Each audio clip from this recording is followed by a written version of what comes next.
ക്രിസ്തുയേശുവിൻ്റെ നിസ്തുല്യനാമത്തിൽ ശുഭസന്ദേശത്തിലേക്ക് സ്വാഗതം.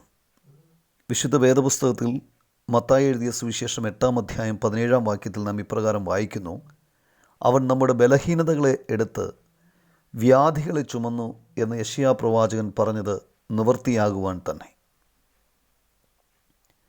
മനുഷ്യൻ തൻ്റെ ആയുസ്സ് വർദ്ധിപ്പിക്കാൻ ആഗ്രഹിക്കുന്നു. അതിനായി അവൻ വളരെയധികം പരിശ്രമിക്കുന്നു.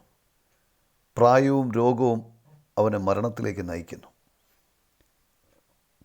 മനുഷ്യൻ തൻ്റെ വർദ്ധിച്ചു വരുന്ന അറിവും വൈദ്യശാസ്ത്ര മേഖലയിലെ പുതിയ കണ്ടുപിടുത്തങ്ങൾ നിമിത്തം വിവിധ തരം രോഗങ്ങളെ സുഖപ്പെടുത്തുന്ന പുതിയ മരുന്നുകൾ നിർമ്മിക്കുന്നു. എന്നാൽ മരണം നിശ്ചയമാണ്. അതിനെ തടയാൻ ആർക്കും കഴിയുകയില്ല.